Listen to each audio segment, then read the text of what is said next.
I knew something was wrong the moment Terrence walked through the door.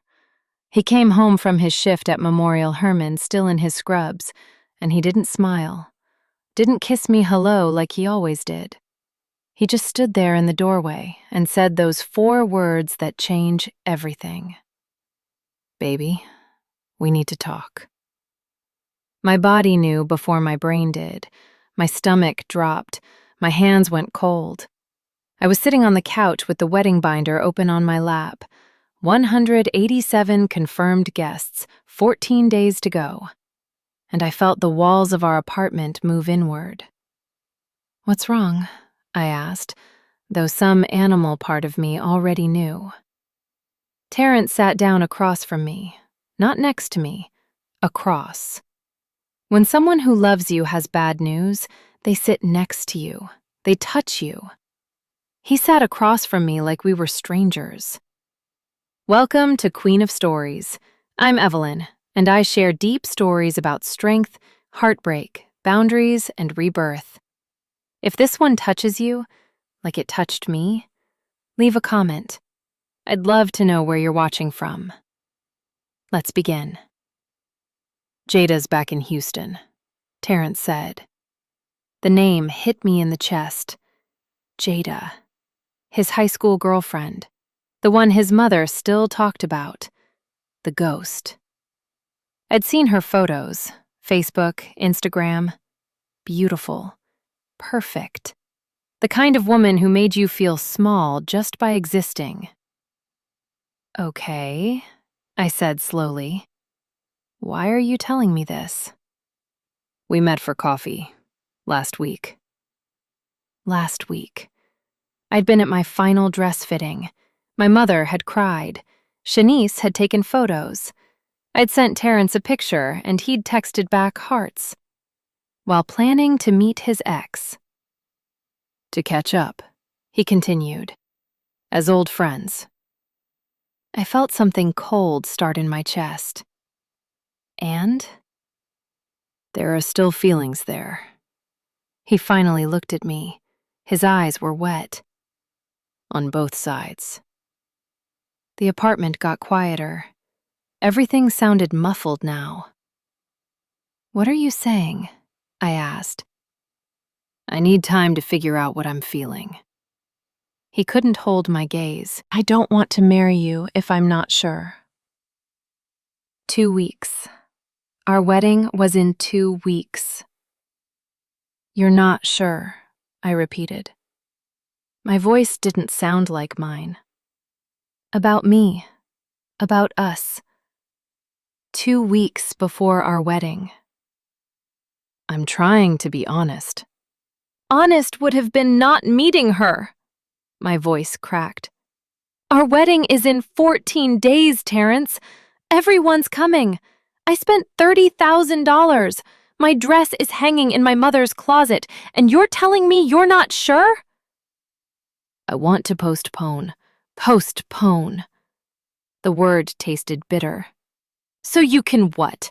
Date her? See if she's better? Keep me waiting?" He looked at his hands. "I just need to give this a chance before I make a commitment." And that's when it happened. Something in me didn't break. It froze. Like water turning to ice. Like glass under pressure. Like a body shutting down to protect itself. I felt it start in my chest and spread outward, through my arms, my legs, my throat. Everything going numb. Everything turning cold and hard. The room came into sharp focus. Every detail clear. The wedding binder on my lap. The photo of us on the bookshelf. The throw pillows I'd bought. All the pieces of our life together that suddenly meant nothing. Because if he wasn't sure, none of it had ever been real. "Get out," I said. My voice was calm now. Flat. Empty. "Christina, get out of this apartment. Tonight. Pack your things and go." "Can we talk?" "We just did." Now get out. He tried to argue. I didn't respond. Just stood there frozen while he packed a bag and left. When the door closed, I stood in the sudden silence and felt the ice spread deeper, until I was nothing but cold. I met Terrence Deshawn Williams 5 years ago at Shanice's birthday party. I remember that night so clearly it hurts.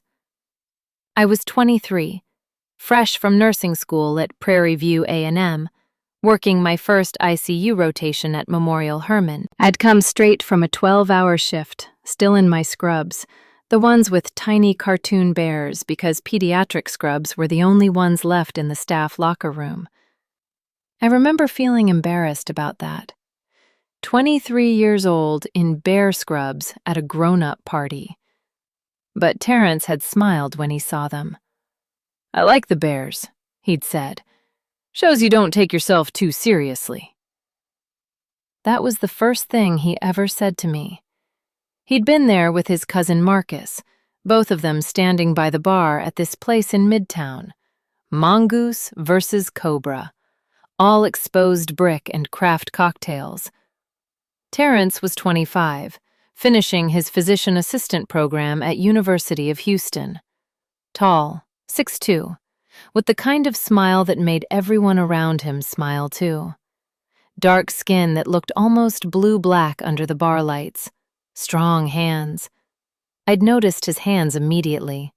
Big hands, careful hands, the kind that looked like they could fix things. We'd started talking because Marcus knew Shanice from law school, and Shanice had dragged me over to meet them. But after 5 minutes, Marcus and Shanice had wandered off, and it was just me and Terrence talking about everything. About healthcare, how it felt to hold someone's life in your hands, how you learned to compartmentalize death or it would destroy you. About being young and black and trying to make it in Houston, trying to build something that mattered. About our families. His mother who'd raised him alone after his father died when Terrence was 12. My parents, who'd stayed married 35 years but struggled every day to make ends meet. About dreams that felt too big to say out loud. He wanted to open his own practice someday. Maybe sports medicine, work with athletes, help them recover, be part of something bigger than himself.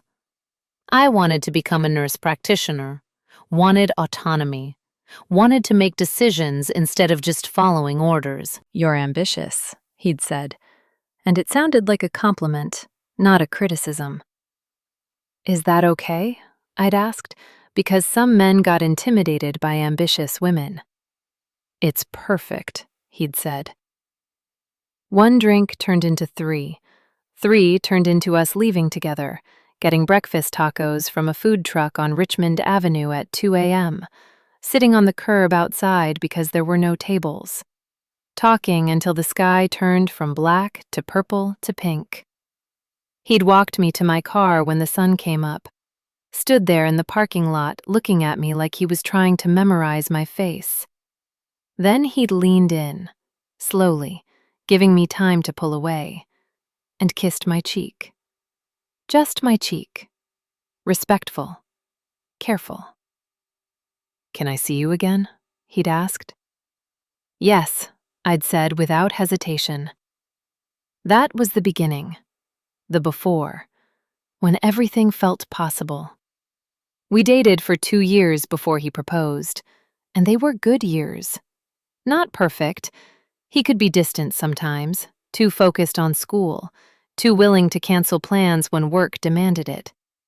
But he made me laugh. He showed up for the things that mattered. He remembered my birthday, called his mother every Sunday, held doors open for elderly women at the grocery store. The small things that show you who someone is.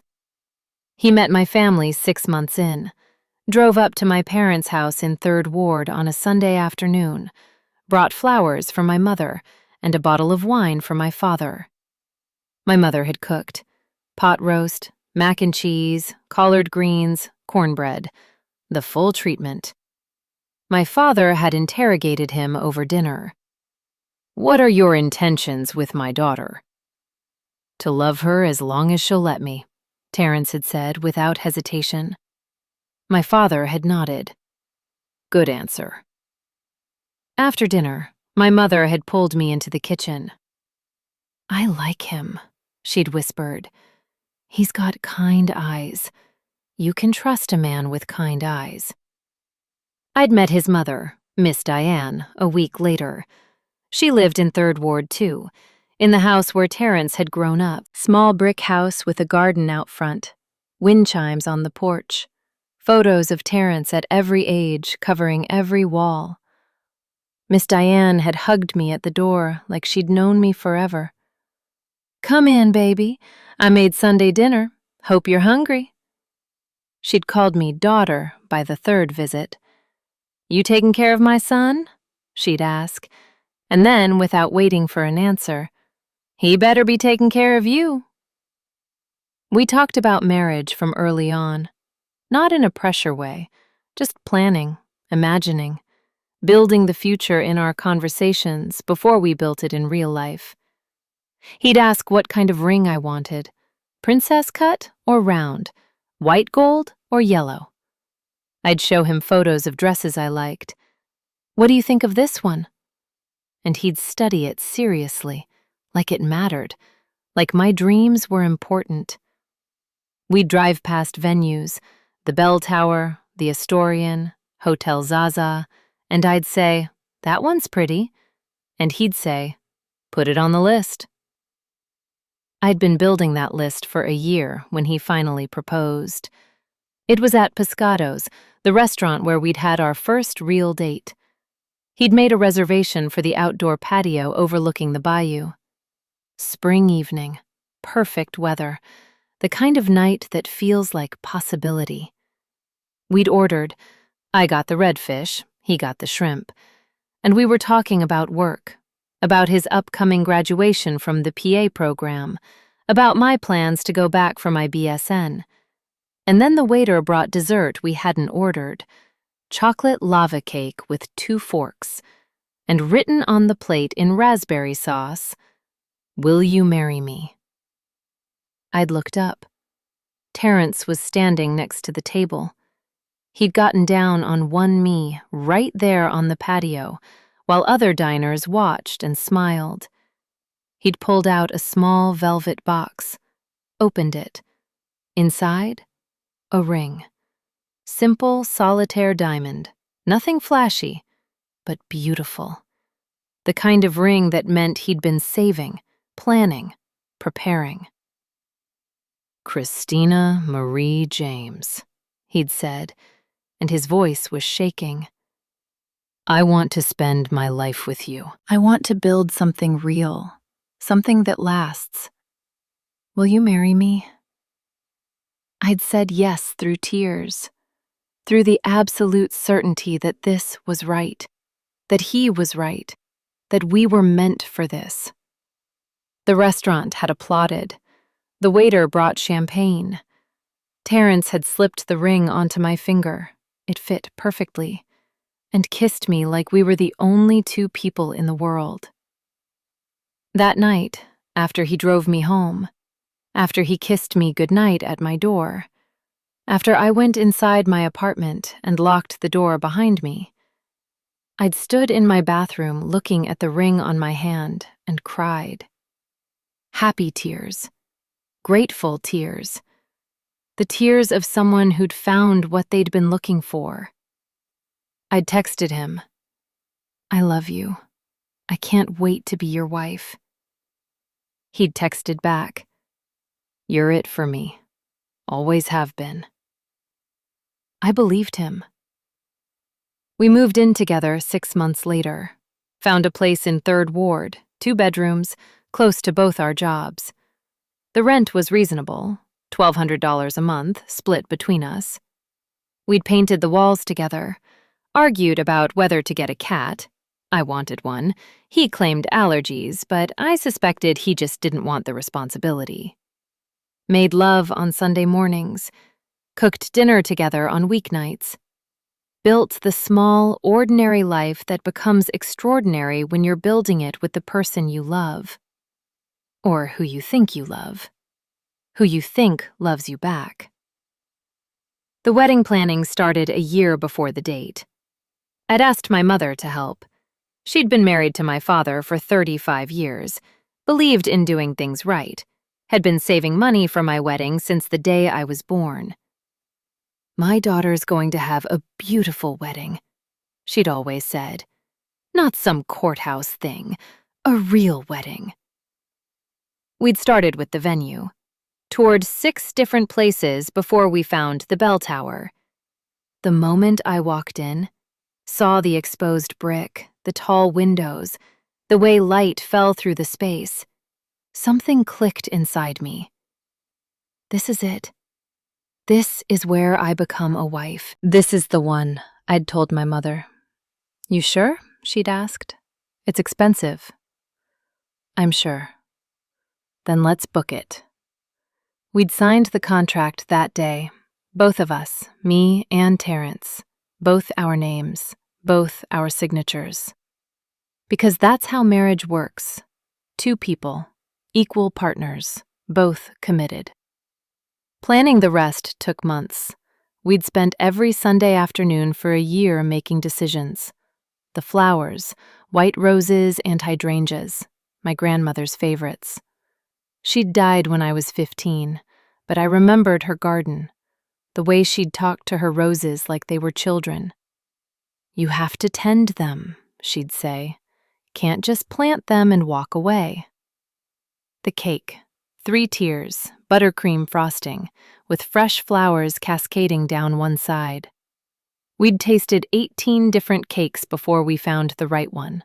Vanilla with raspberry filling. Terrence's choice. He'd looked so happy biting into that sample, frosting on his upper lip. "This one," he'd said. "This is perfect." The photographer, Marcus Chen, a black man in his 50s who'd been shooting weddings for 20 years. He'd shown us his portfolio. Couples in love, families celebrating, moments of joy frozen in time. "I capture truth," he'd told us. "Not just pretty pictures. Truth." The DJ, someone who'd play old-school jams, get my aunties on the dance floor, make everyone feel included. The videographer, the florist, the chair rental company. Decision after decision after decision. And the dress. I'd found it at a bridal boutique in the Galleria. Had gone with my mother and Shanice on a Saturday afternoon, trying on dress after dress until I found the one. White silk and lace. Fitted bodice that made my waist look tiny. Flowing skirt that moved like water when I walked. Cap sleeves that showed off my arms. Arms I'd been working on at the gym for 6 months specifically for this dress. The moment I'd stepped out of the fitting room, my mother had started crying. "That's the one," she'd said. "You sure?" I'd asked, looking at myself in the 3-way mirror. "I'm sure. You're beautiful, baby. You're going to be the most beautiful bride." Shanice had taken photos. I'd sent one to Terrence, just from the shoulders up so he wouldn't see the whole dress. Bad luck to see the bride in her dress before the wedding. He'd texted back immediately. "You're going to be the most beautiful bride I've ever seen. I can't wait to marry you." I'd believed him, had saved that text, read it over and over in the months that followed. Every time I felt stressed about wedding planning, I'd pull up that text and remember, this is why we're doing this, because we love each other, because we're building forever. The dress had cost $3,000, a fortune, more than I'd ever spent on anything except my car. But my mother had insisted. "You only get married once," she'd said. "This is your day. It should be perfect."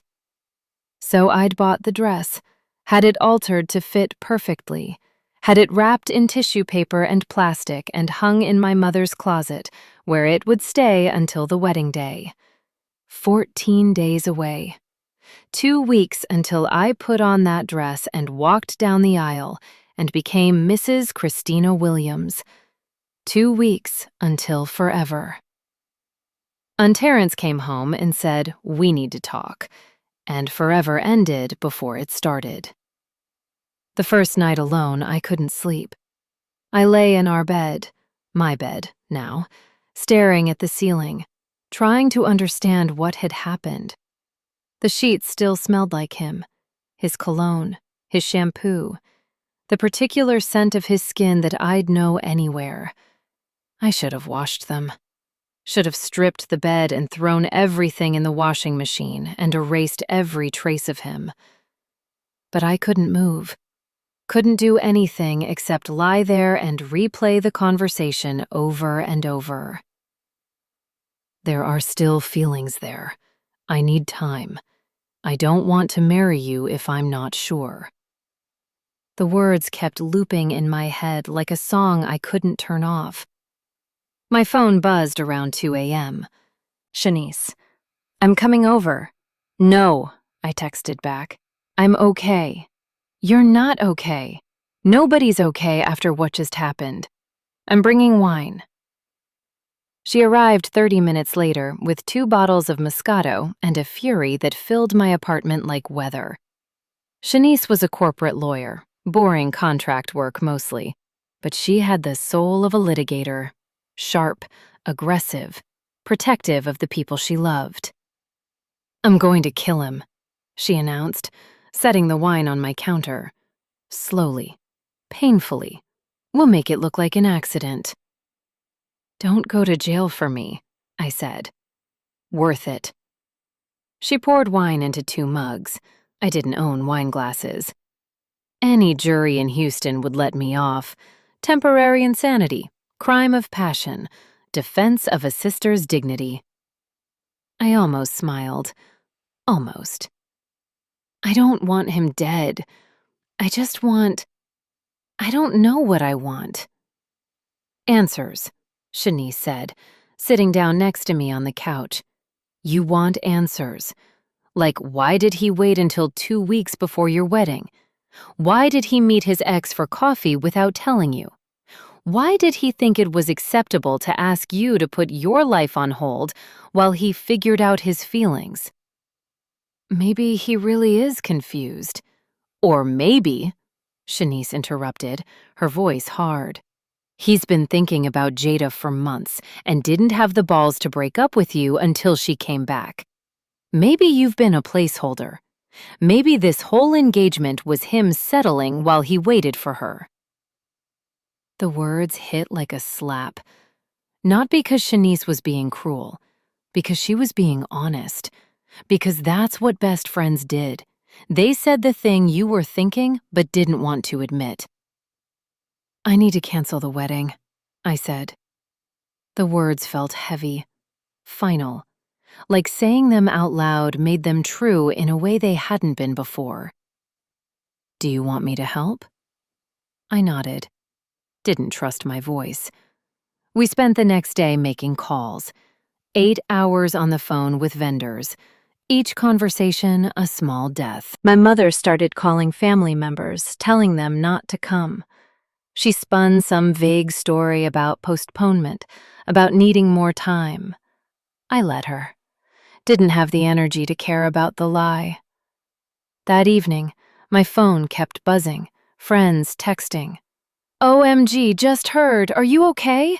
What happened? Do you need anything?" I turned my phone off. Couldn't handle everyone's concern. Couldn't handle being the girl whose fiancé left her 2 weeks before the wedding. Couldn't handle the pity.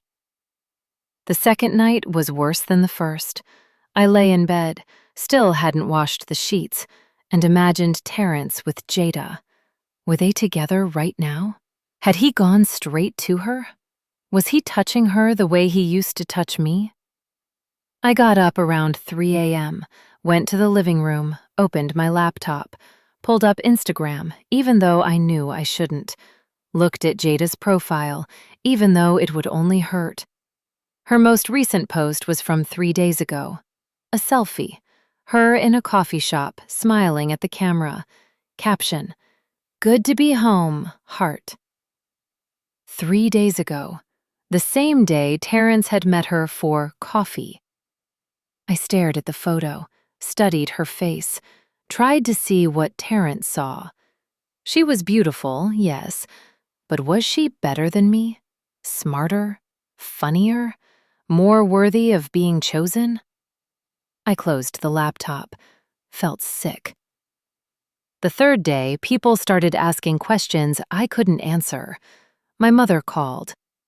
"Baby, what should I tell people? They're asking what happened."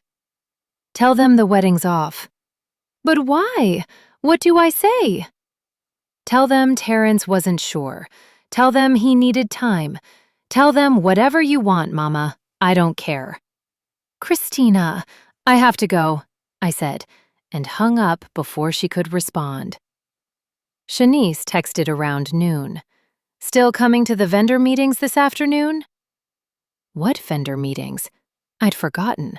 We'd had appointments scheduled, final dress fitting, meeting with the florist, cake tasting, all the last-minute things that needed to happen in the final 2 weeks.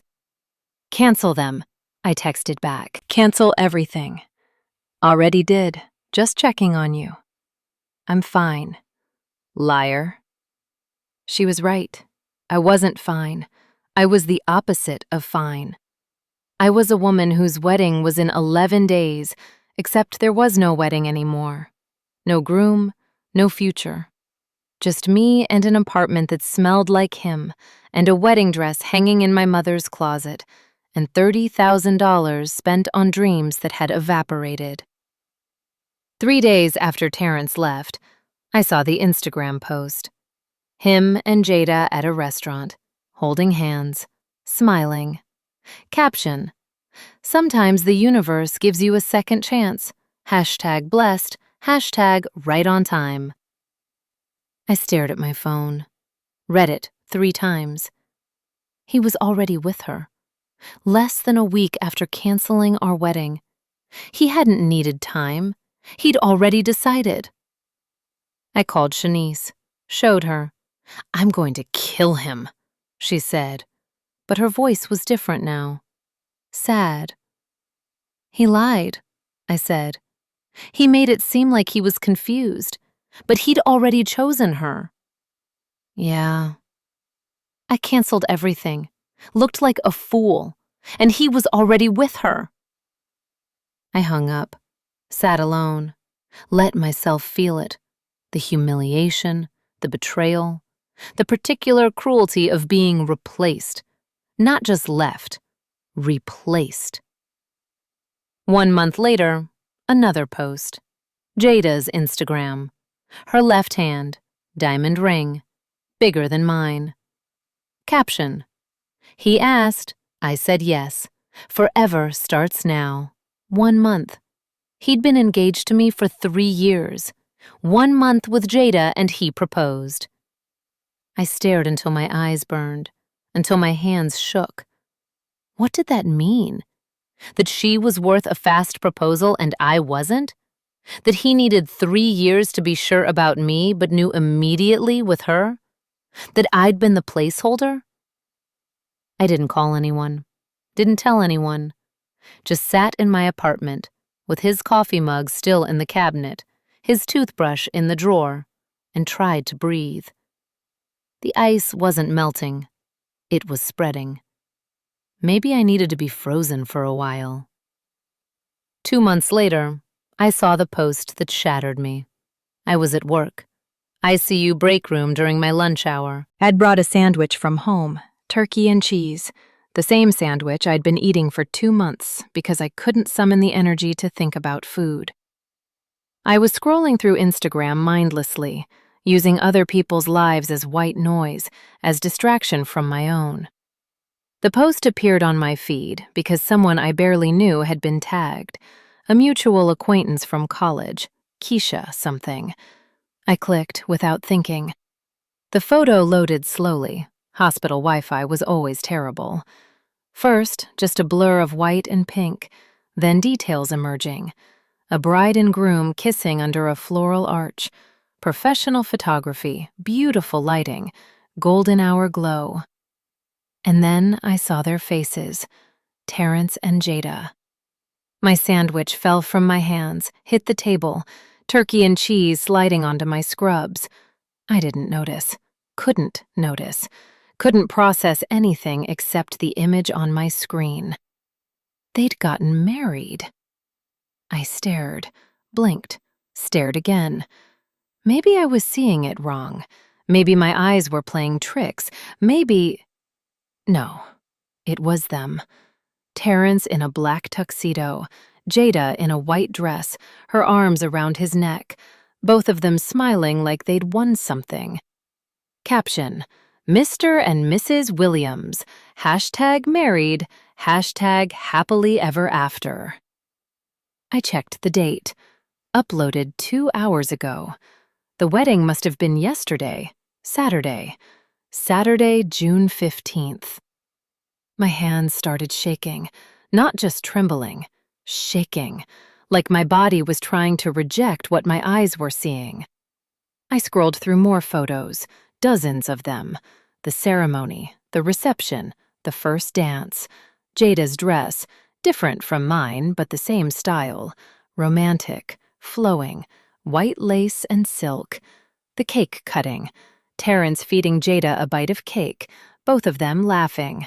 The bouquet toss, Jada throwing white roses over her shoulder. And then I saw the venue. My breath stopped, actually stopped, my lungs seized. I couldn't inhale. The bell tower on 34th. The exposed brick walls I'd chosen, the tall windows letting in that perfect light, the wooden floor where I was supposed to walk down the aisle. My venue. I zoomed in on one of the ceremony photos, looked at the details, the arch, the floral arrangement, the way the chairs were set up. My design.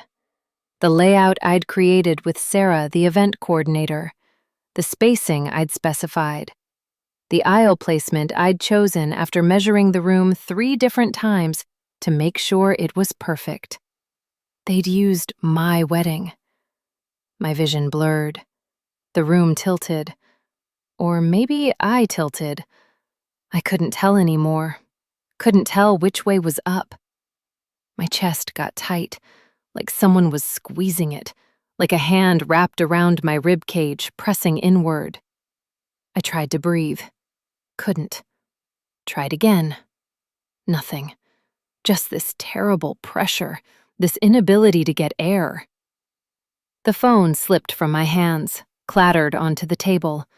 The screen stayed lit, showing me the photo. Terrence and Jada. The bell tower. My wedding with someone else's bride. Flashes hit me, memories I couldn't control. Standing in the bell tower with Sarah, pointing to where I wanted the arch. Right here, I'd said, so the light comes through the windows behind it, so it glows. That same arch in the photo, glowing, with Jada under it instead of me. Choosing the floral arrangement with the florist. White roses and hydrangeas, I'd said. Classic, timeless, like my grandmother's garden. Those same flowers in Jada's bouquet. Walking down the aisle during the rehearsal that never happened, measuring my steps, imagining how it would feel on the real day. That same aisle, Jada's steps, my dream. I forced air into my lungs, one breath, then another, but it felt wrong, like breathing underwater, like drowning in air. My hands were still on the table. I could see them there, palms down, fingers splayed. They looked like someone else's hands, too pale, too still. Everything felt too still. The break room had gone quiet, or maybe my hearing had stopped working. I could see my coworker Amy sitting across from me, mouth moving, probably talking. But I couldn't hear her. Couldn't hear anything except the sound of my own pulse in my ears. Loud, insistent. Proof I was still alive, even though everything felt like dying. This wasn't just betrayal. Wasn't just him choosing her. This was erasure.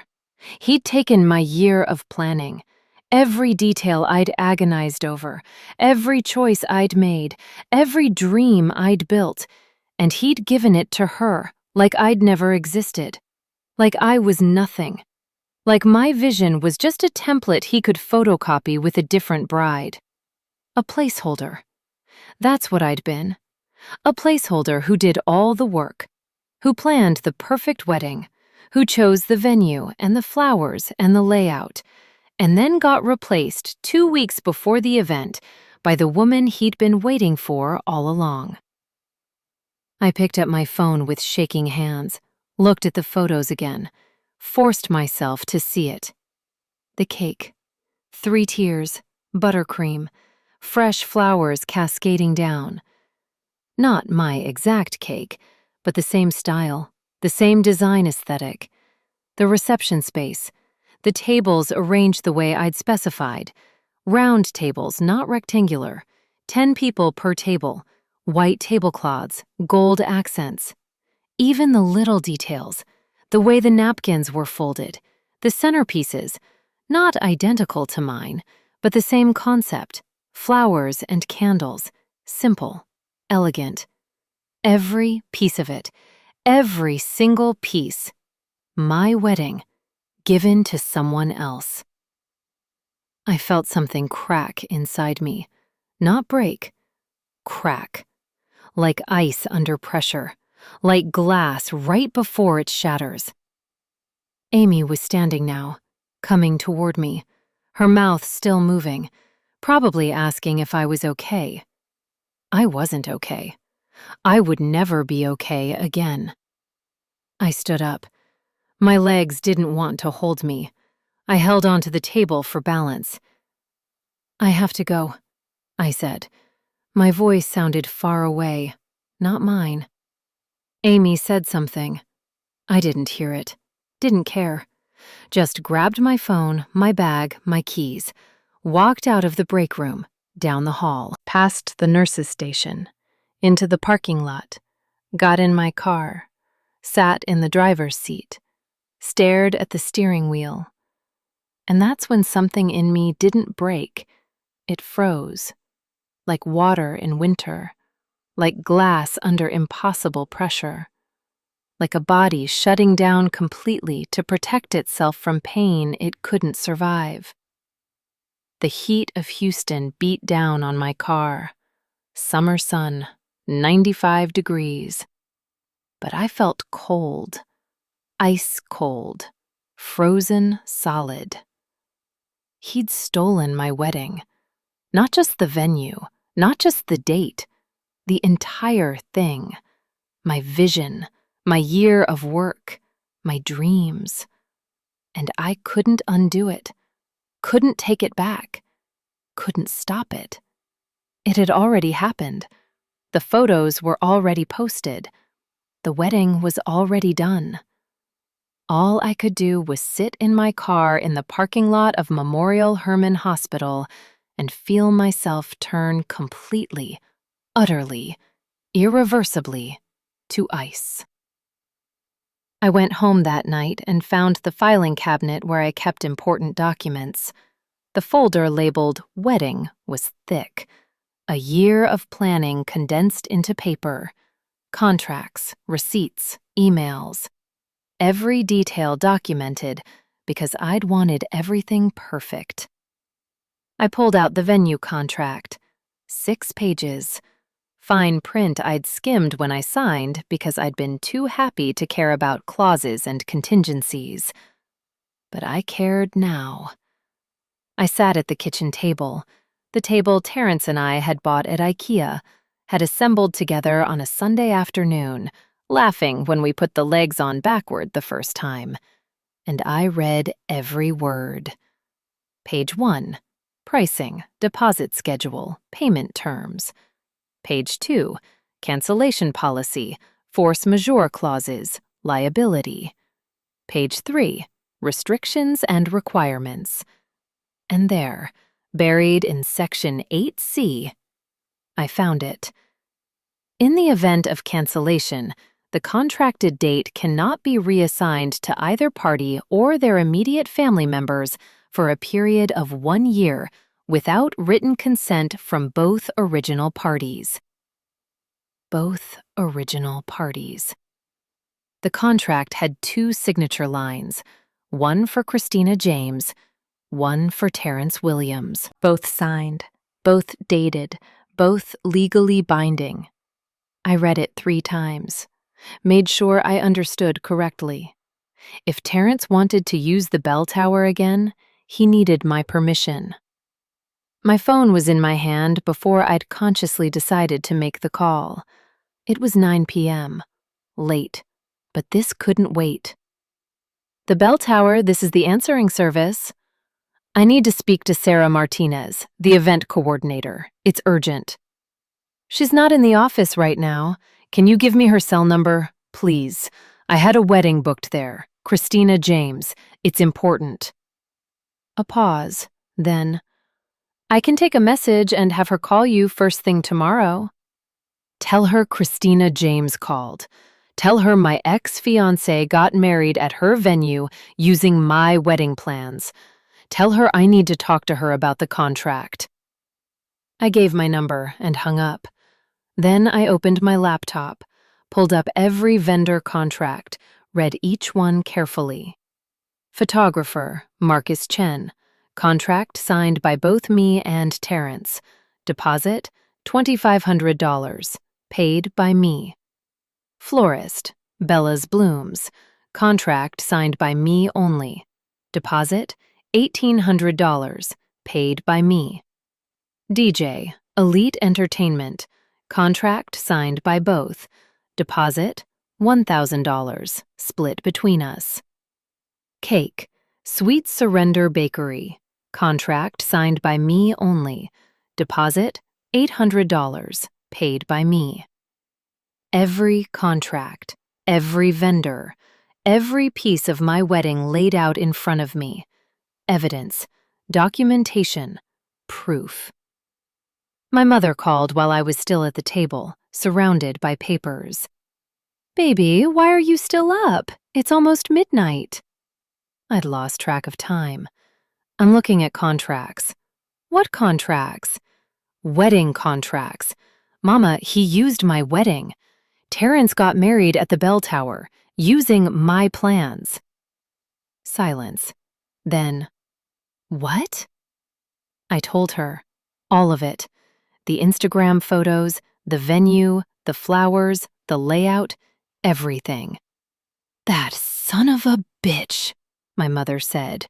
She never cursed. Never. "That low-down, dirty—" "I need to know what I can do about it," I interrupted. "Legally. What are my options?" "Baby, the wedding already happened. You can't undo it." "I know that. But I can make sure it doesn't happen again. I can make sure he knows he can't just take whatever he wants from me." My mother was quiet for a moment. "What are you planning?" "I don't know yet. But I'm not doing nothing. I'm not letting him think this was okay." "Christina, this isn't revenge, Mama. This is boundaries. This is me saying no more. No more taking. No more using. No more treating me like I don't matter." "Okay," my mother said softly. "Okay. What do you need from me?" "Nothing. Just tell me I'm not crazy for caring about this." "You're not crazy. You're hurt. And you have every right to be. That boy stole from you. Not just the wedding. Your dignity. Your dreams. You're allowed to be angry about that." "I'm past angry," I said. "I'm cold. I'm calculated. I'm done being hurt." "Good," my mother said. Cold and calculated gets things done. Hurt just sits and cries. After we hung up, I sat at the table for another hour, making notes, making plans. Not revenge plans, strategy plans. I would call every vendor, tell them what happened, make sure they knew. Make sure if Terrence tried to work with any of them again, they'd remember. I would call Sarah at the bell tower, show her the contract clause, make sure it was enforced. Make sure Terrence couldn't use that venue ever again without my permission. I would build a paper trail, document everything. Not to sue. Lawsuits were expensive and exhausting and probably pointless. But to have proof, to have evidence, to be able to say, this happened, and here's the proof. This wasn't about hurting him. It was about protecting myself, about drawing lines, about saying, this far and no further. I'd spent 4 months being hurt, being broken, being frozen. Now I was going to be strategic. And strategy, I was learning, was its own kind of power. Hi, this is Christina James. I had a wedding booked in June that was canceled. I have a question. Sarah, the event coordinator I'd worked with, sounded sympathetic. Christina, I'm so sorry about everything. How can I help? I just found out my ex-fiancé got married at your venue, using what looks like the plans we created. Is that allowed? Silence. Typing. Then, hold on. More typing. Muttering. Then, oh my God. He didn't tell us. When he rebooked, he said he was a new client. He never mentioned he'd been here before with you. Christina, we would never. We have a policy. When couples break up, we don't let either party bring a new partner. It's bad for everyone. So he violated your policy? He lied about being a new client. If I'd known, Jesus, I'm so sorry. The contract says he needed my permission to rebook. More typing. He booked a different date, 2 weeks later, so technically he didn't need both signatures. But morally, this is disgusting. What about the plans? Did you recognize them? He provided a layout very similar to yours. I didn't connect it because he said he was new. I thought it was coincidence. It wasn't. Sarah was quiet. What can I do? Nothing. The wedding happened. But I want you to know. It's on record. And Christina, if you ever want to use our venue for anything, it's free.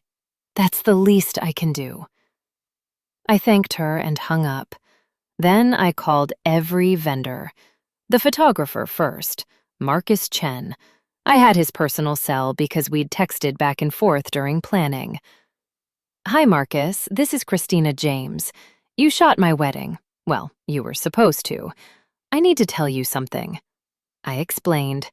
The Instagram photos, the venue, the stolen plans, the fact that Marcus had shot the wedding without knowing it was the same groom. Silence. Then, he told me his name was Terry Williams. Terry, not Terrence. And he said he'd found me through Instagram. He lied to me. I know. I just wanted you to know who you were working with. If I'd had any idea, Christina, I would have refused the booking. What he did? Stealing your wedding?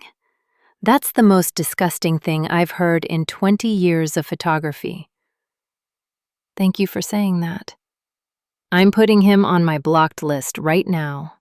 He could offer me $10,000 and I wouldn't work with him. Next, I called Bella's Blooms, the florist. Bella, it's Christina James.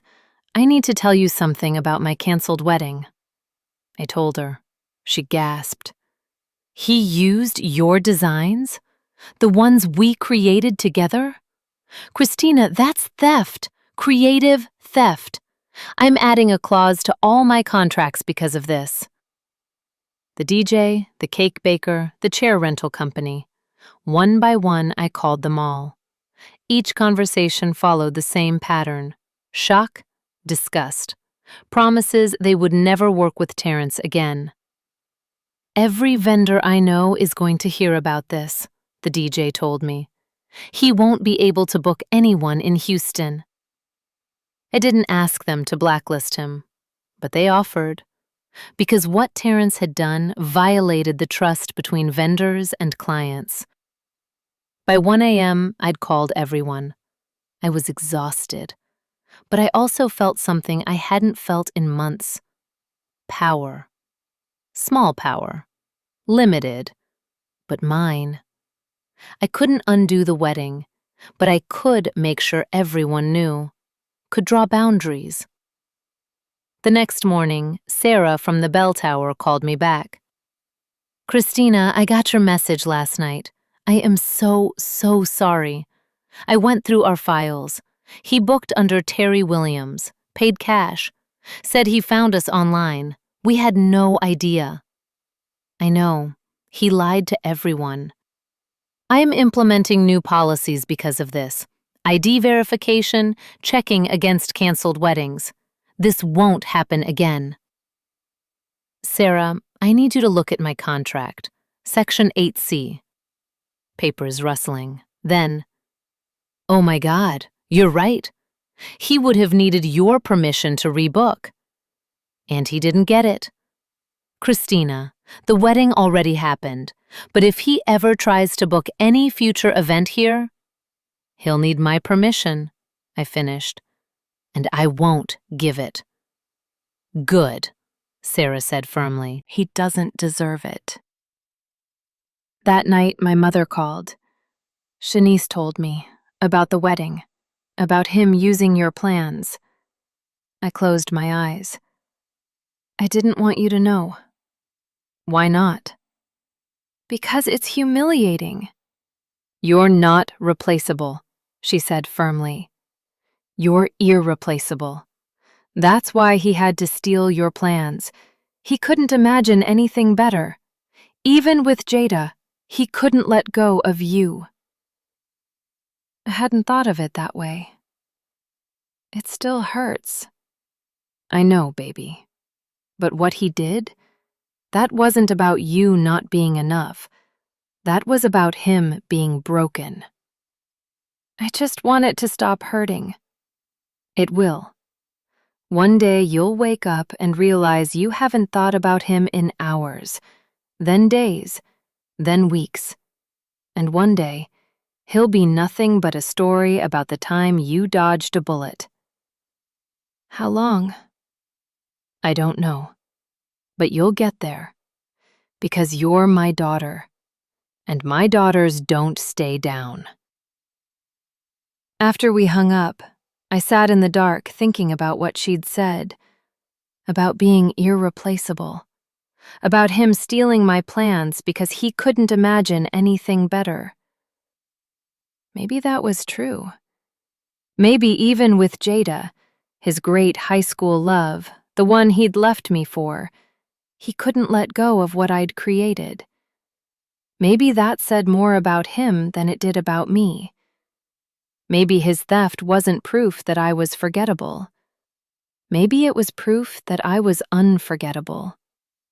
Maybe the fact that he couldn't imagine his wedding any other way meant I'd created something so perfect he couldn't improve on it even when he got the woman he supposedly wanted more. I didn't know if that made me feel better or worse.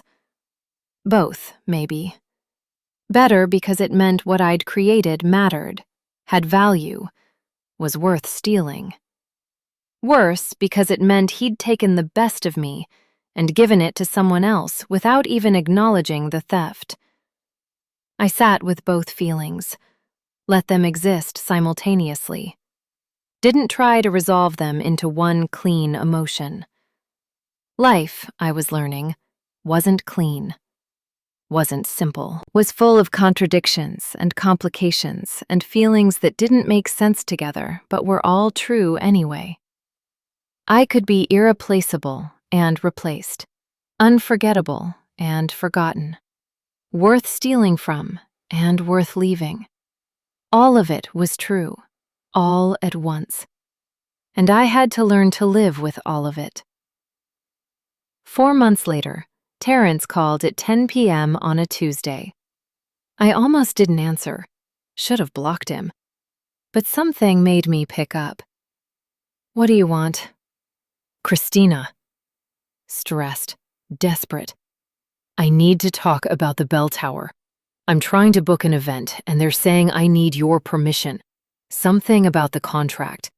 Can you just sign a release?" "No." Silence. "What?" "No, I'm not signing anything." "Christina, don't be petty. This is just a formality." "Petty?" The word came out sharp. "You stole my wedding. You took everything I planned and gave it to Jada. And now you want me to sign something?" More silence. "You thought I didn't know?" I continued. "You thought I wouldn't see? The venue, the date, the flowers, everything? You replaced me in my own wedding. And now you want my help?" "It wasn't like that. Then what was it like?" "The venue was available. We liked it. The venue I chose, that I booked, that we planned together. You couldn't choose a different place? Any other venue in Houston? But no, you had to have mine." "Christina, I'm sorry. You're right that the contract requires both of us. And I don't consent. You got one wedding there. You don't get any more." "That's not fair." "Fair?" I laughed. Wrong.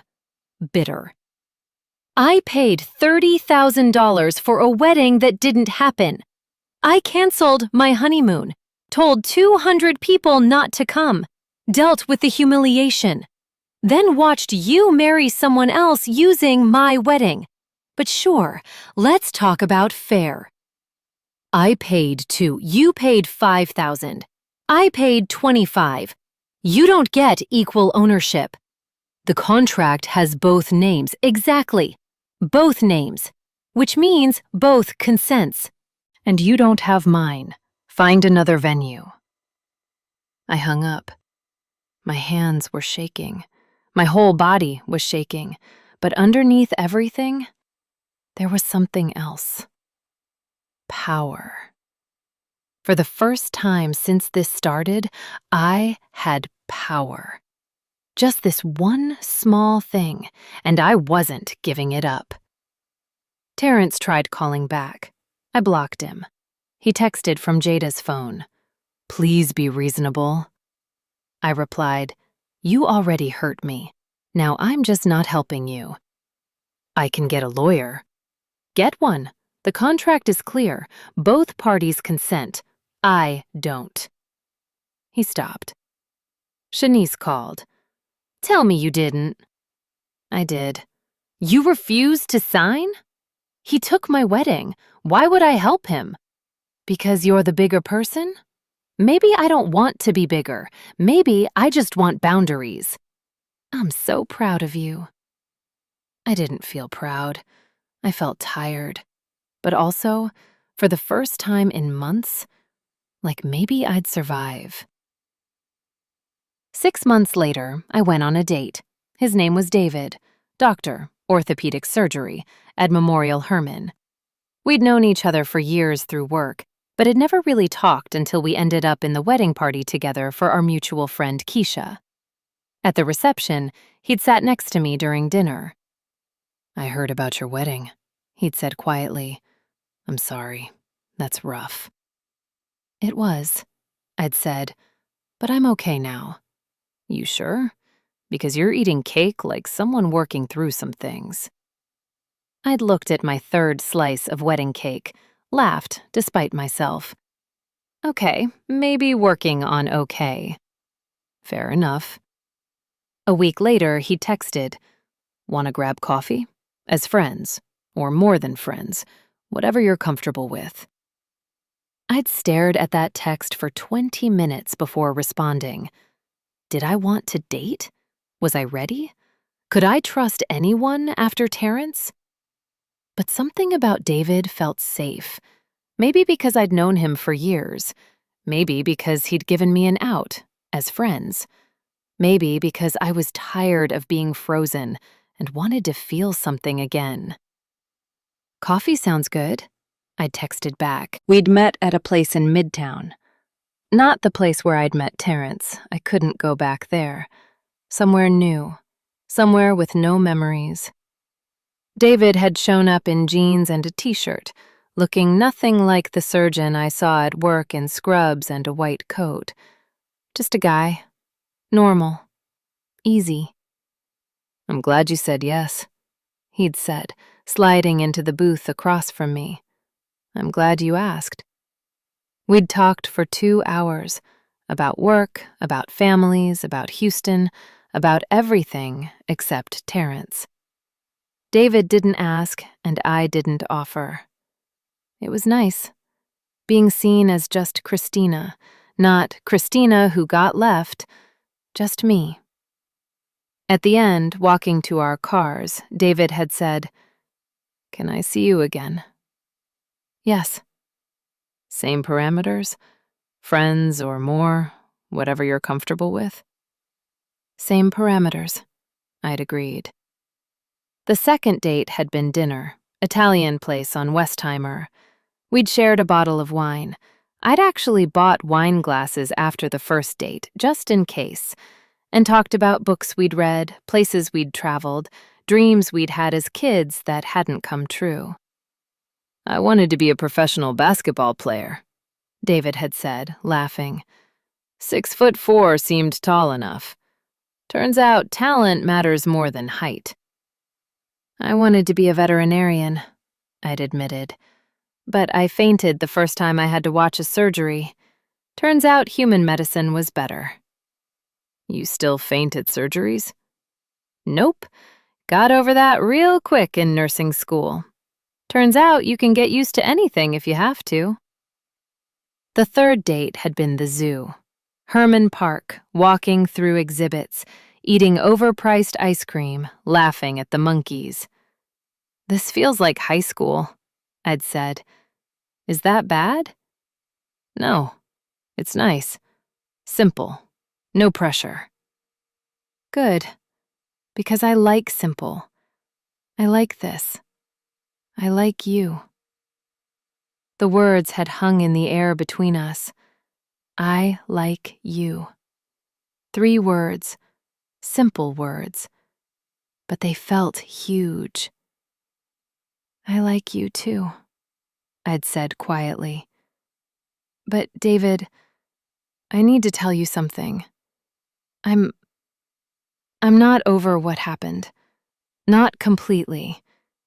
I'm better, but I'm still healing. I know.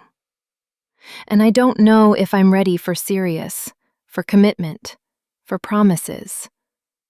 That's okay. Is it? Because most guys would have moved on by now, found someone less complicated." David had stopped walking, turned to face me. "You're not complicated. You're careful. There's a difference. And careful is good. Careful means you won't rush into something you're not ready for. Careful means when you do commit, it'll be real. You're very patient. You're worth being patient for." I'd looked at him. Really looked at him. At this man who'd known me for years but was only now seeing me. Who wasn't trying to fix me or save me or rush me. Who was just there. Steady. Solid. "Can I kiss you?" he'd asked. Yes. It had been a good kiss. Not fireworks, not movie magic. Just good. Warm. Real.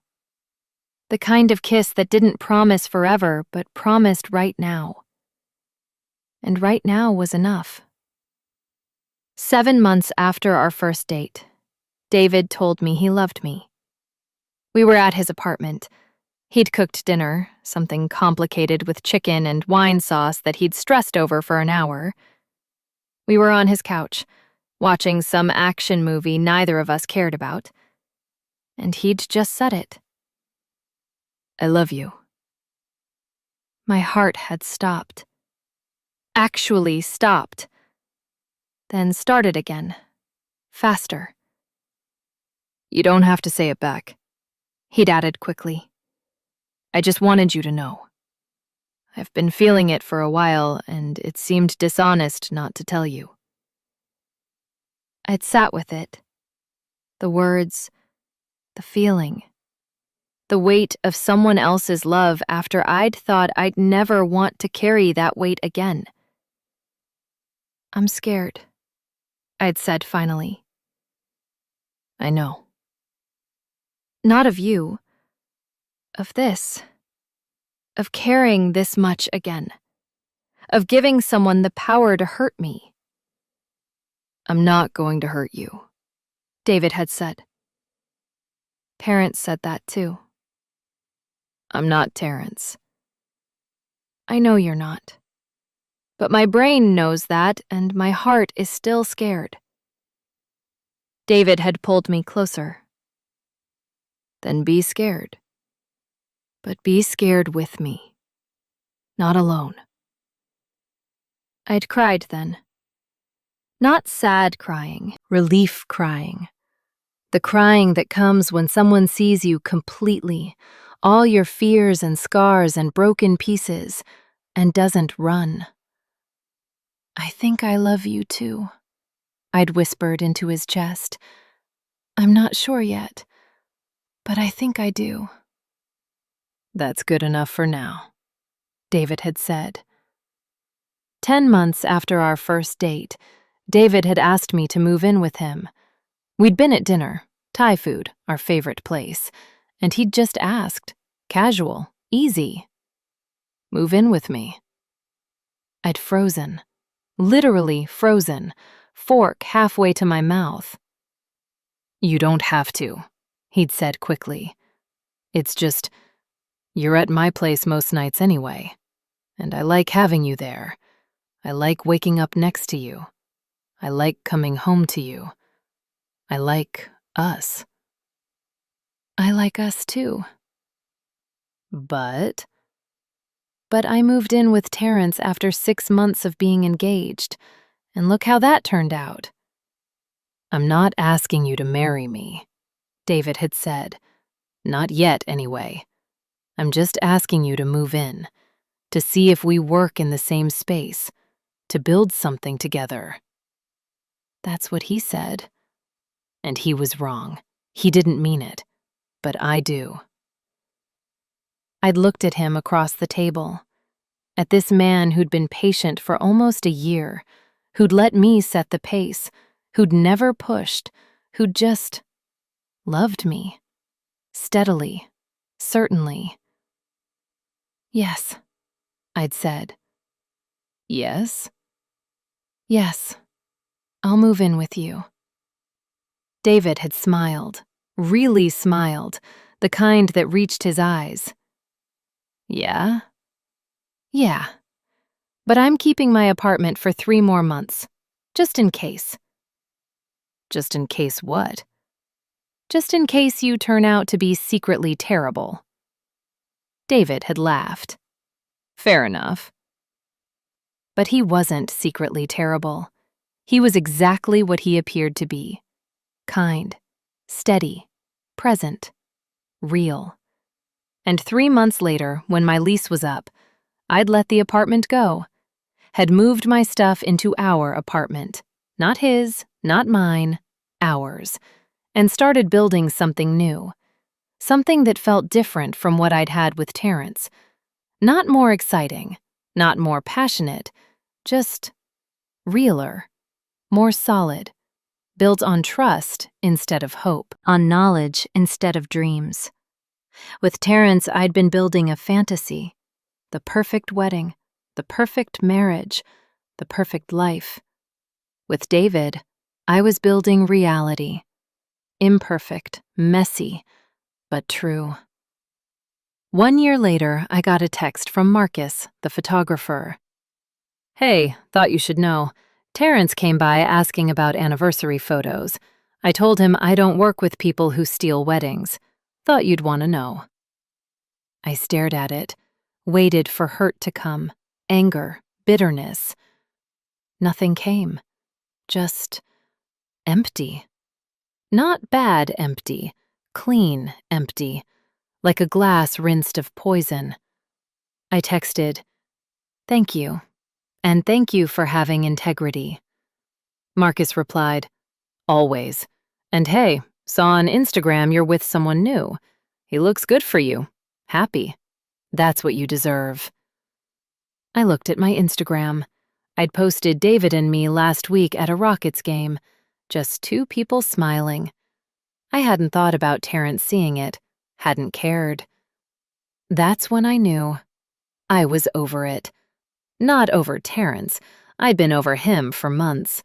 But over the anger, the need for justice, the idea that his happiness diminished mine. Terrence could have whatever life he wanted. It didn't touch me anymore. 18 months later, I saw the post. Jada's Instagram.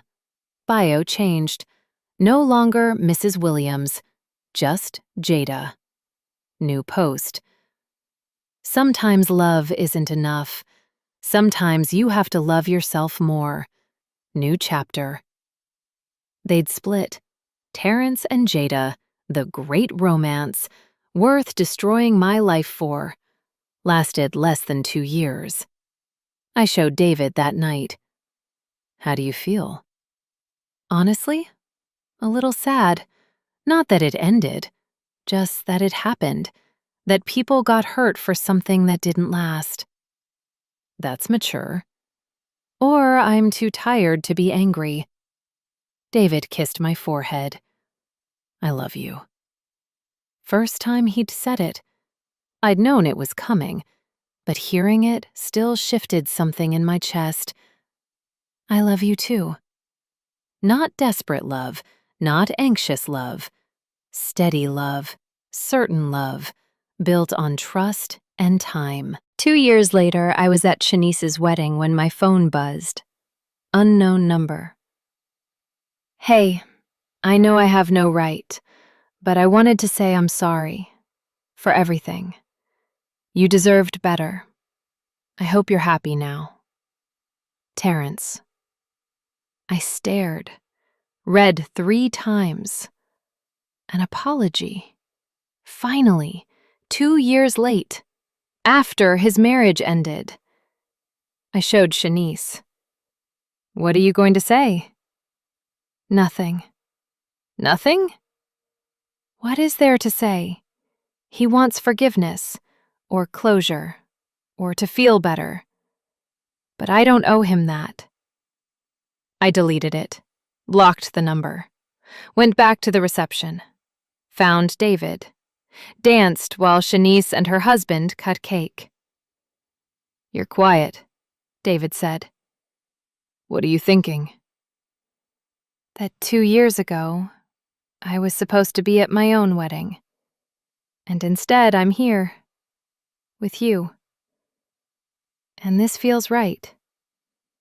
Because it is right. What happened with him cleared the path for us. Are you saying I should be grateful? I'm saying some bullets you dodge by accident, and some hit somebody else. I smiled. Are you calling yourself a bullet? I'm calling myself the alternative. The better choice. You are. The song ended. David pulled me closer. I'm going to marry you someday. Is that a proposal? Not yet. But when I do, it'll be at a venue you've never been to, with plans we make together. And I'll only be thinking about you. Sounds perfect. And it did. Not perfect, but perfect in the way that matters. Real. built on something that couldn't be stolen. 3 years later, I stood in the Astorian, completely different venue in downtown Houston, wearing a completely different dress, marrying a completely different man.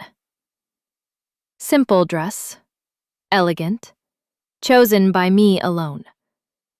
Just me in a fitting room thinking, this is right. David waited at the altar. My nephew as ring bearer. Shanice as maid of honor, already crying. I walked down the aisle on my father's arm. Looked at David. Saw him see me. He mouthed, "You're beautiful." I mouthed, "I know."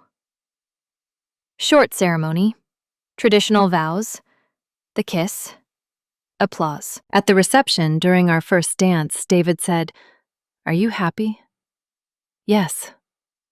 I meant it. Not manic happiness, not desperate happiness, steady happiness, deep happiness, the kind from knowing you're exactly where you should be. Good, because I plan to keep you happy for a long time. How long? Forever.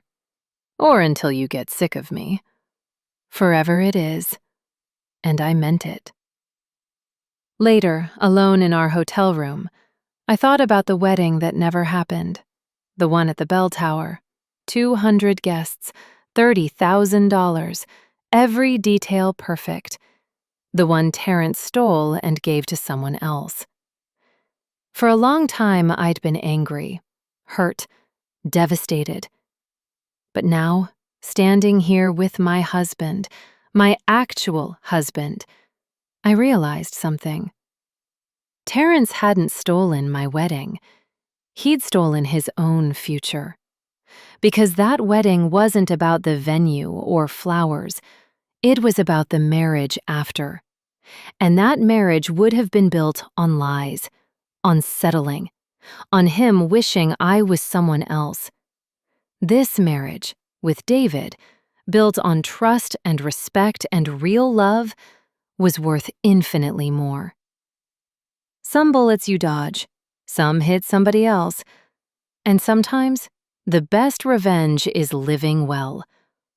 I dodged a bullet, and 3 years later, I was living so well, the bullet felt like ancient history.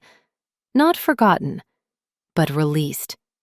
Not forgiving Terrence, but releasing my own anger, my own need for justice. I didn't need him to suffer. I didn't need him to fail. I didn't need him to regret me. I just needed to be happy. And I was. So when I thought about him now, which was rare, I didn't feel anger or bitterness or satisfaction that his marriage failed. I felt nothing. And nothing, I'd learned, was the opposite of love. Not hate. Nothing. He didn't matter. His choices didn't touch me. His life didn't intersect with mine. He was just a story. About the time my fiancé canceled our wedding 2 weeks before to marry his ex. About how he stole my plans.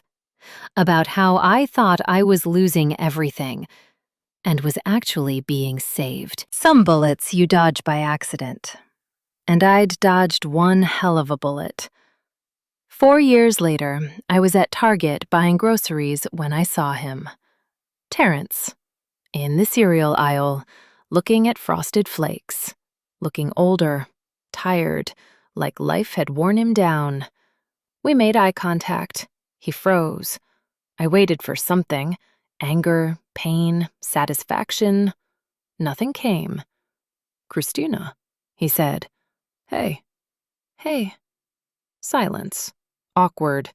Heavy. "I heard you got married. Congratulations." "Thanks." Is he good to you?" "Very." More silence. "I'm sorry," he said, "for what I did. I was young and stupid." "It's fine." I interrupted, not to absolve him, but because I didn't want this conversation in Target. We were both young. It worked out how it should. Did it? Because I look at my life and wonder if I made the biggest mistake letting you go. I looked at him, really looked, saw regret in his eyes, exhaustion, weight of choices that couldn't be undone. And I felt pity, not triumph, just pity. I have to go, I said. Take care, Terrence. I walked away, finished shopping, went home to David, told him about running into Terrence. How do you feel? Like I dodged a bullet, like I'm exactly where I should be. You are. And I was. Not because Terrence's life fell apart, not because I got revenge, but because I built something better, something real, something that couldn't be stolen. I built a life I loved, with a man who loved me back, in a way that was steady and certain and true. And that was the best ending. Not the fairy tale, not the perfect wedding at the perfect venue, but the real thing. The messy, complicated, beautiful truth of choosing someone and being chosen back. Every day. Over and over. That was the wedding that mattered. Not the one I planned, but the life I was living. And I wouldn't trade it for anything.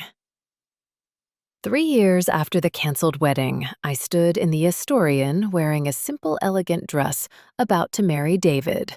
The morning of the wedding, I woke up calm, not nervous, not panicked, just calm. I was at my mother's house getting ready with Shanice and my sister.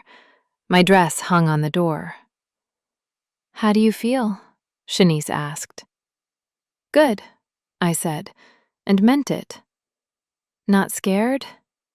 No, David's not Terrence. He's sure. I'm sure. We're doing this. You're different than 3 years ago, my mother said. Stronger, more certain. I had to be.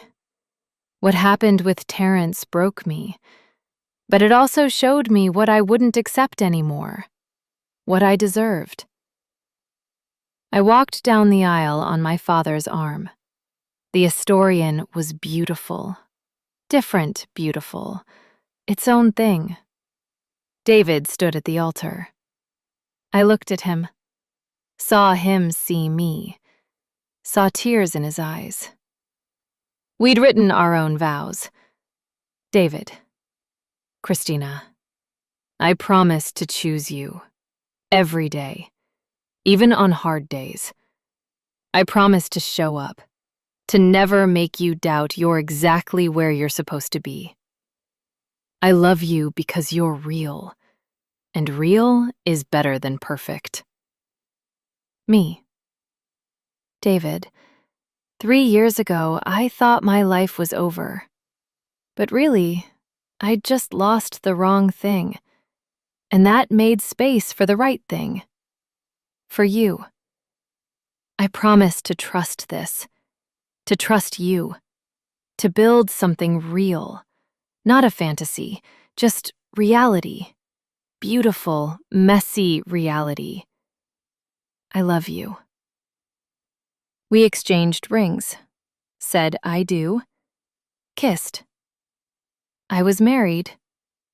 Not to the man I'd planned my first wedding with, but to the man who'd been patient while I healed, who'd loved me through the frozen parts. At the reception, David said, "Are you happy?" Really happy. This is exactly what I wanted. Small, real, no performance. Just us. Good. I plan to keep you this happy forever. Forever it is. My mother pulled me aside.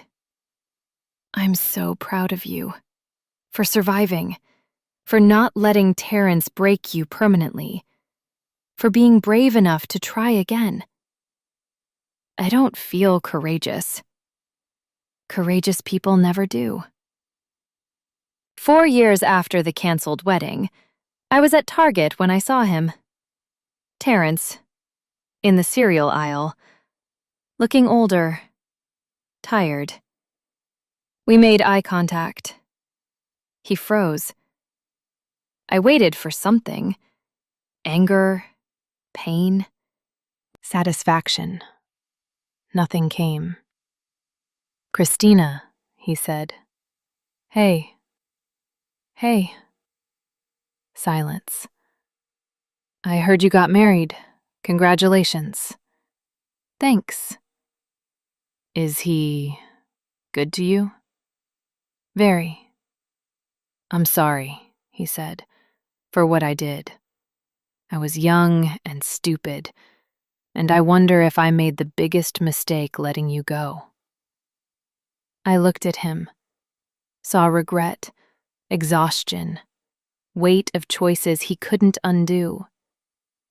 And I felt pity, not triumph, just pity. "I have to go," I said. "Take care, Terrence." I walked away, finished shopping, went home to David, told him about running into Terrence. "How do you feel?" "Like I dodged a bullet. Like I'm exactly where I should be."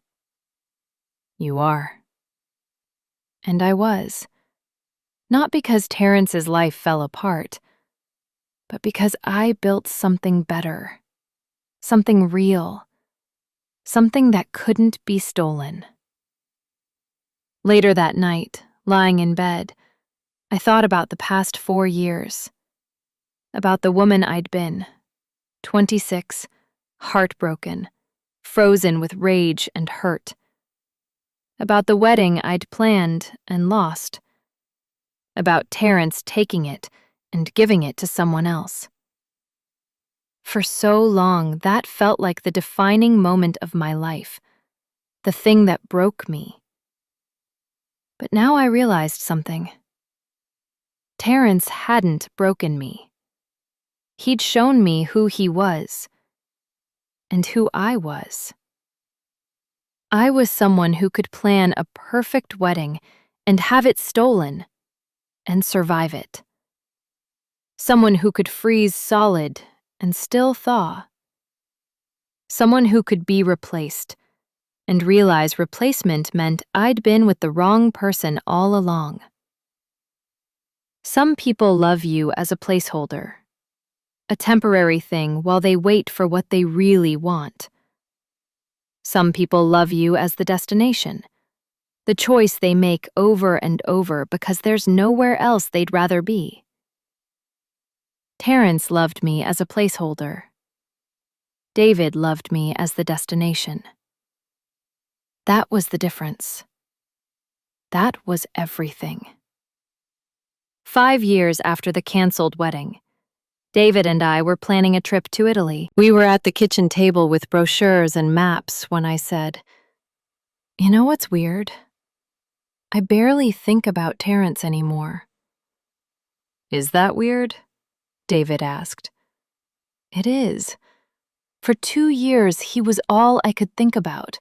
The anger, the hurt, the betrayal. It consumed me." "And now?" "Now he's just a guy I used to date. A story about something that happened once. He doesn't take up space in my head anymore." "That's healing," David said. "I guess it is." "Do you forgive him?" I thought about it.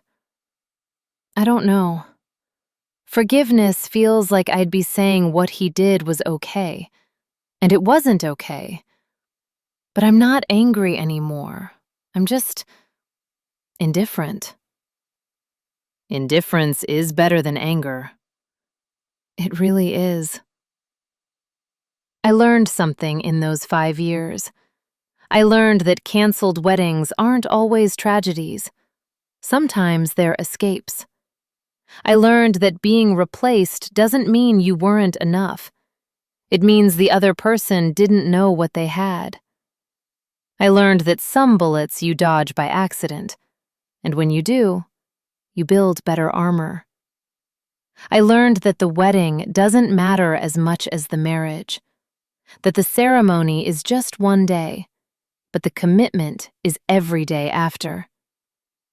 I learned that love shouldn't make you anxious, shouldn't make you question, shouldn't make you feel like you're constantly auditioning for a role. Real love is calm, steady, sure. Terrence made me anxious, made me perform, made me feel like I had to earn his commitment. David makes me calm, makes me feel seen, makes me know I'm chosen. That's how I know this is right. Not because it's perfect, but because it's real.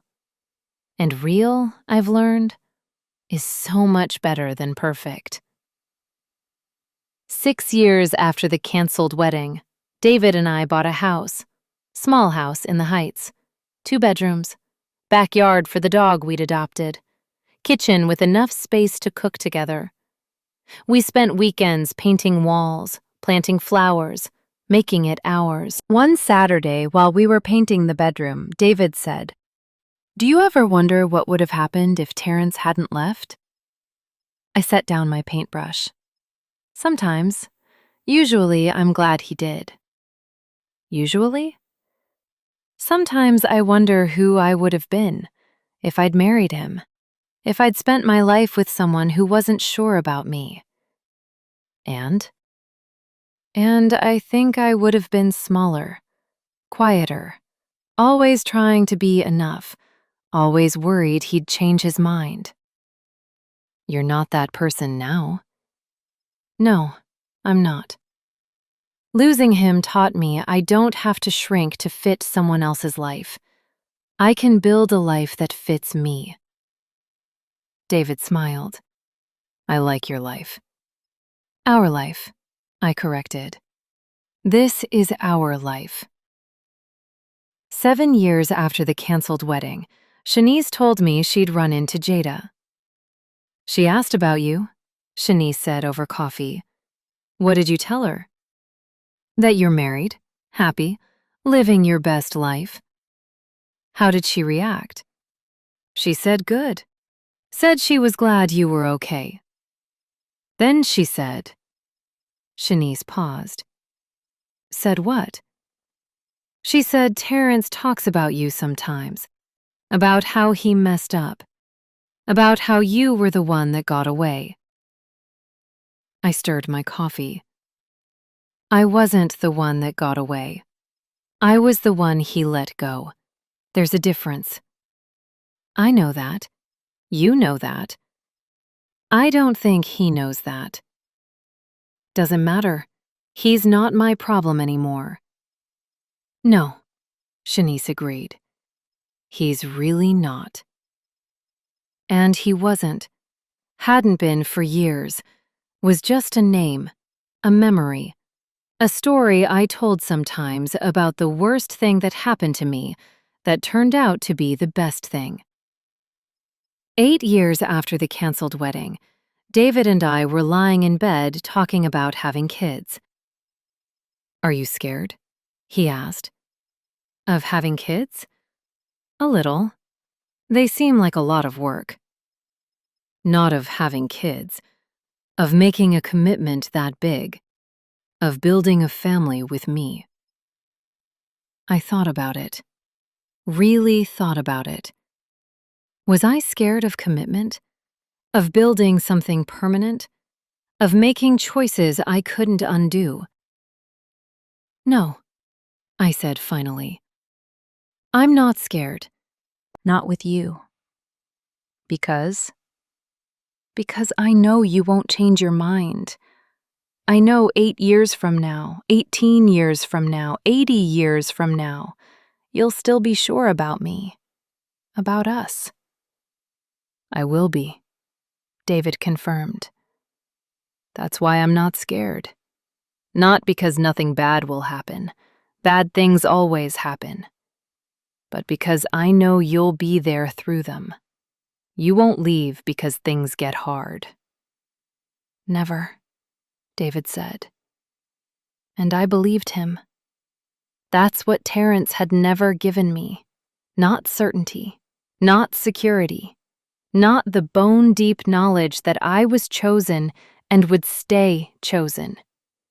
He'd made me audition for his love, made me prove I was worth keeping.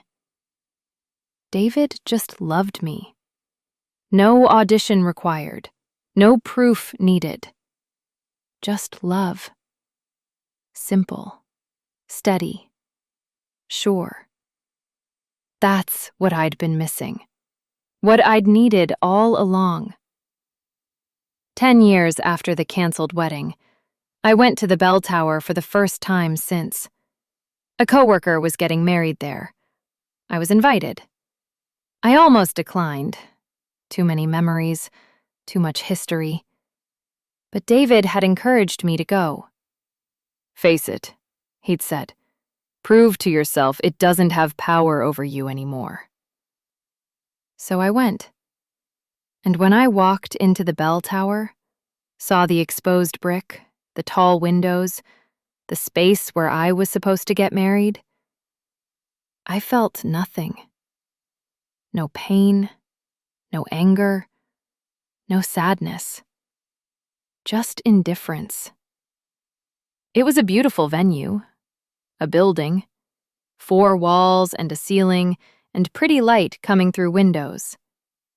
It wasn't sacred, wasn't cursed, wasn't anything special.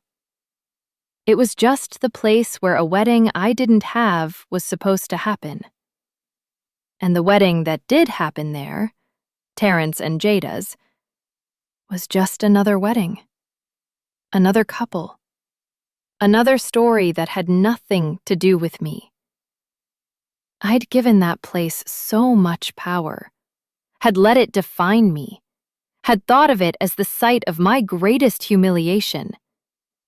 But standing there 10 years later, I realized it was just a building. The power I'd given it was power I could take back. So I took it back. Watched my coworker get married, celebrated with her, danced at the reception. And when I left that night, I didn't look back. That chapter was closed, had been closed for years. I just hadn't realized it until now. 11 years after the canceled wedding, on my 8th wedding anniversary with David, I told him something I'd never said before. "I'm grateful to Terrence." David looked surprised. "You are?" "Not grateful for what he did, but grateful that he did it, that he left, that he showed me who he was before I married him." "Why now? Why are you thinking about this now?" "Because we're happy, really happy, and I don't think I would have been happy with him. I think I would have spent my life trying to be enough, trying to make him stay, trying to prove I was worth choosing." "You were worth choosing." "I know that now, but I wouldn't have known it with him. He made me doubt myself, made me feel small, made me think love was supposed to be hard." "And now?" "Now I know love isn't supposed to be hard. It's supposed to be easy. Not easy like no work required, but easy like breathing, like coming home, like knowing you're exactly where you belong." "That's beautiful," David said. "That's true," I corrected. And it was. 12 years after the canceled wedding, I stopped counting, stopped marking time by that day, stopped measuring my life in relation to the wedding that didn't happen. It was just part of my history now, one event in a long series of events that made me who I was. Not the defining moment, not the worst thing, not even the most important thing, just something that happened once, taught me something, changed me, led me here, to David, to our house, to our dog, to our life, to happiness that wasn't loud or dramatic or story-worthy, just quiet, steady, real. The kind of happiness you build day by day, choice by choice, moment by moment, the kind that lasts.